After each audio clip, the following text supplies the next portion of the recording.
आज एक बार फिर एक सीनियर सिटीजन से रिलेटेड केस डिस्कस करूंगी, जहां पर एक पावर ऑफ अटॉर्नी के ऊपर बेस करके एक पिता अपने लड़की को घर से बेदखल करने की यानी कि इविक्ट करने की कोर्ट में याचिका दाखिल कर देता है। देखिए, अगर आपका कोई लीगल केस चल रहा है, कोर्ट केस चल रहा है और उस पर्टिकुलर केस में 90% रिजल्ट आपको समझ में आ जाएगा जब आपके केस के साथ मिलता जुलता कोई जजमेंट आपके हाथ लग जाता है। यानी कि आपका जो कोर्ट केस है वहां पर जिस तरीके का facts of the case exist करता है और वैसा ही सेम कोई केस पहले भी हो चुका है, वहां पर क्या डिसीजन आया था, किस तरीके से कोर्ट अपना ऑब्जर्वेशन दिए, अगर ऐसा कोई जजमेंट आपके पास आ जाता है तो आपको पता चल जाता है कि क्या होने वाला है। बाकी जो 10% है वो तो वकील कर देंगे, अधिवक्ता कर देंगे, अपने जो स्टाइल है वो अपने स्टाइल में केस को लड़ते रहेंगे।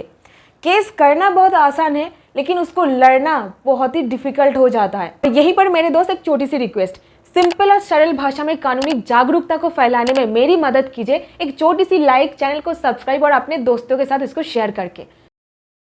तो केस का नाम है Harjeet Kaur and others versus union territory of Chandigarh and others. तो facts of the case, Gulshanbir Singh यहाँ पर फादर है और सीनियर सिटीजन होने के नाते इनके द्वारा कोर्ट में एक याचिका दाखिल करी गई थी अपने ही बेटी को घर से इविक्ट कर देने की। स्पेसिफिकली कहा गया था एक मकान जो चंडीगढ़ में स्थित है, उस मकान का लेफ्ट पोर्शन बेटी के कब्जे में है और उस मकान में एक सीसीटीवी कैमरा भी लगाया गया था, तो उसको भी रिमूव कर दिया जाए। केस को फाइल किया गया था under section 21 and 22 of the senior citizen act. Father वकील के थ्रू कोर्ट में रिप्रेजेंट कर रहे थे अपने मैटर को। फादर का कहना यह था, अपनी जिंदगी और अपनी संपत्ति को प्रोटेक्ट करने के लिए मेरी बेटी को घर से बाहर निकल देने की याचिका मैं फाइल कर रहा हूँ, और यहीं पर ऑर्डर पास भी हो जाता है। लेकिन बेटी यहाँ पर इन पर्सन यानी कि अपना केस खुद ही वो कोर्ट में प्रेजेंट कर रही थी और यहाँ पर डिस्ट्रिक्ट मजिस्ट्रेट कोर्ट के द्वारा फादर का पिटीशन को अलाउ कर दिया जाता है, यानी कि इविक्शन ऑर्डर को पास कर दिया जाता है और यहीं पर मैटर जाता है Punjab and Haryana high court के पास। यहीं पर मेरे दोस्त 3 इंपॉर्टेंट पॉइंट्स के बारे में बात करूंगी, सो जरा ध्यान से सुनिएगा। सबसे पहली बात, फादर यहाँ पर इररिवोकेबल पावर ऑफ अटॉर्नी के ऊपर बेस करके इविक्शन का दावा कर रहे थे। अभी इररिवोकेबल पावर ऑफ अटॉर्नी का मतलब क्या, यानी कि एक ऐसा पावर ऑफ अटॉर्नी जिसको किसी भी वक्त खारिज नहीं किया जा सकता है, यानी कि आसानी से उसको कैंसिल नहीं किया जा सकता है। जो पावर ऑफ अटॉर्नी दे रहा है वो कहलाता है प्रिंसिपल और जिनको दिया जा रहा है वो है एजेंट। और यहीं पर फादर एक agreement to sell, sale deed नहीं, एग्रीमेंट टू सेल के बारे में भी जिक्र करे। तो 2 डॉक्यूमेंट्स, एक है एग्रीमेंट टू सेल और एक है इररिवोकेबल पावर ऑफ अटॉर्नी। ये 2 डॉक्यूमेंट दिखा करके इविक्शन का दावा फादर कर रहे थे। अभी सेकेंड पॉइंट की बारी। फादर का कहना यह था कि मैं इस प्रॉपर्टी का एब्सोल्यूट ओनर हूँ, क्योंकि ओरिजिनल ओनर और मेरे बीच एक एग्रीमेंट टू सेल भी हुई थी। ध्यान दीजिए, केस दाखिल किया गया था सीनियर सिटीजन एक्ट के अंदर। सीनियर सिटीजन एक्ट के अंदर जब भी कोई सीनियर सिटीजन इविक्शन का दावा कर रहा है, वहां पर मेनली 2 कंडीशन सेटिस्फाई होना जरूरी है। पहला, माता या फिर पिता शर्त के आधार पर संपत्ति को हस्तांतर करे अपने बेटा, बेटी या फिर कोई रिलेटिव को।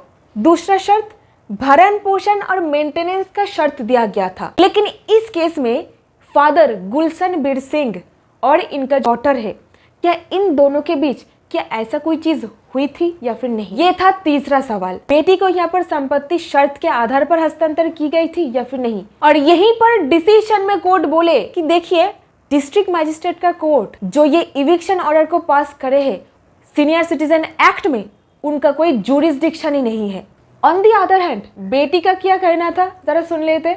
बेटी कोर्ट में कहे कि मेरा फादर इस घर का ओनर ही नहीं है, मालिक नहीं है, तो घर से मुझे किस तरीके से निकल सकते हैं। बेटी का कहना यह था कि मेरे फादर एक ऐसा घर से मुझे इविक्ट करने के बारे में कोर्ट में याचिका दाखिल कर रहे हैं जो घर का वो मालिक ही नहीं है, उनके पास केवल एक पावर ऑफ अटॉर्नी है। कोर्ट में पेश किया गया रेवेन्यू रिकॉर्ड, जहां पर अभी भी ओरिजिनल ओनर का नाम बिल्हार सिंह शो हो रहा था।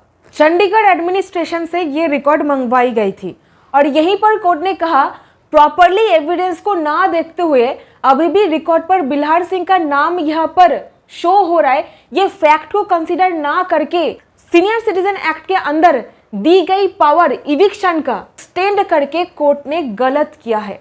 यानी सीनियर सिटीजन एक्ट में दिया गया पावर का इस्तेमाल करना गलत था। नंबर 1।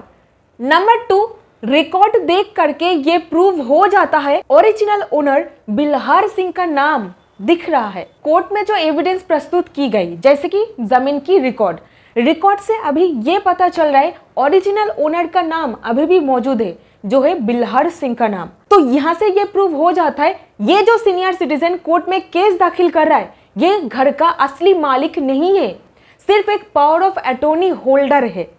नंबर 3, सबसे अहम पॉइंट जहां पर कोर्ट ने कहा कि देखिए honourable Supreme Court of India का एक जजमेंट है जिसका नाम है MS Anant Murthy and others versus J Manjula. ये केस में ऑनरेबल सुप्रीम कोर्ट हाल ही में ही कहा है आपके पास एक एग्रीमेंट टू सेल हो या फिर एक power of attorney, even if वो एक इररिवोकेबल पावर ऑफ अटॉर्नी है, यानी कि उसको इजीली खारिज नहीं किया जा सकता है, ऐसा कोई दस्तावेज है, फिर भी ये डॉक्यूमेंट आपको कानूनी रूप से कोई भी घर का मालिक नहीं बनाता है।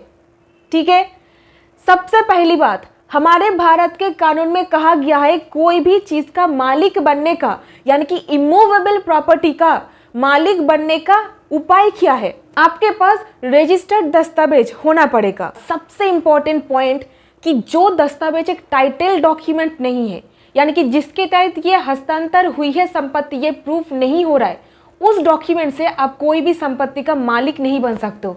सूरज लैंप इंडस्ट्रीज केस। अचल संपत्ति यानी कि इमूवेबल प्रॉपर्टी जहां पर है वहां पर general power of attorney and agreement to sell के थ्रू मालिक नहीं बन सकते हो। सुप्रीम कोर्ट का ऑब्जर्वेशन है ये। कोर्ट इस दस्तावेजों से मालिक बनने का ये जो दावा है इसको डिस्करेज करते हैं। कोई भी इमूवेबल संपत्ति का मालिक बनने के लिए रजिस्ट्रेशन फीस, स्टैम्प ड्यूटी पे करना अनिवार्य है। अब तक आप रजिस्ट्रेशन चार्ज नहीं दे रहे हो, स्टैम्प ड्यूटी पे नहीं कर रहे हो, मालिक आपको बनाया ही नहीं जा सकता है। रजिस्ट्रेशन एक्ट में क्लियरली इस बात को कहा गया है, सेक्शन 17। ऐसा कोई डॉक्यूमेंट जो कोई राइट को क्रिएट कर रहा है, डिक्लेयर कर रहा है, असाइन कर रहा है, लिमिट कर रहा है या फिर एक्सटिंग्विश कर रहा है, या फिर ऐसा कोई इमूवेबल प्रॉपर्टी जो वेस्टेड हो या फिर कंटिंजेंट जिसका वैल्यू है 100 रुपया से ज्यादा, उस केस में रजिस्ट्रेशन कराना अनिवार्य है। पावर ऑफ अटॉर्नी से कोई संपत्ति का मालिक नहीं बन सकते हो आप, सूरज लैंप इंडस्ट्री में कहा गया।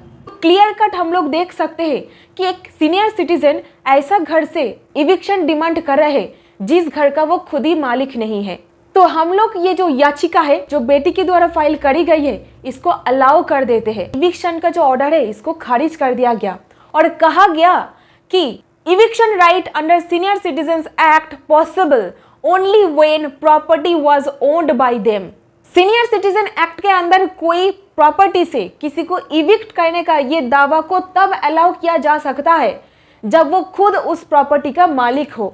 और यहीं पर कोर्ट एक और बात कही, फादर का जो डिमांड है मुझे घर का पोजीशन चाहिए, किस दस्तावेज के ऊपर बेस करके मांगा जा रहा है पोजीशन, पावर ऑफ अटॉर्नी के ऊपर बेस करके। ऐसे परिस्थिति में आप सिविल कोर्ट में जाइए, सिविल कोर्ट को बाईपास करके सीनियर सिटीजन हो, इसके चलते सीनियर सिटीजन एक्ट में केस फाइल कर रहे हो, इसको हम लोग अलाउ नहीं कर सकते। तो मोरल ऑफ द स्टोरी मेरे दोस्त क्या समझ में आया आपको? सिविल कोर्ट जहां पर बैठे हुए हैं ऐसे मुद्दों का सुनवाई करने के लिए आप सिर्फ अपना मतलब एक जो प्रिविलेज है जो कानून आपको दे रहा है इसको इस्तेमाल करने के चक्कर में सिविल कोर्ट को बाईपास करके डायरेक्टली सीनियर सिटीजन एक्ट का जो स्पेशल पावर है उसको इस्तेमाल करने के लिए कोर्ट को नहीं बोल सकते हो। जो आपके पास कानूनी रास्ता पहले दृष्टया ओपन है उसको ही आपको अपनाना पड़ेगा। इविक्शन केवल वही मांग सकता है जो प्रॉपर्टी का मालिक है। जजमेंट लिंक मैंने डिस्क्रिप्शन बॉक्स पर दे दिया है, आप वहां से इसको डाउनलोड भी कर पाओगे। और जो सुप्रीम कोर्ट जजमेंट का सहारा यहाँ पर ली गई यहाँ पर मैं बता करके रखी हूँ। So that's it in this video. उम्मीद करते हो आपको इस वीडियो से कुछ ना कुछ वैल्यू मिला है। अगर मिला इसे एक लाइक कीजिए, चैनल को सब्सक्राइब कीजिए और इसको शेयर कीजिए अपने दोस्तों के साथ। बहुत बहुत धन्यवाद आपका।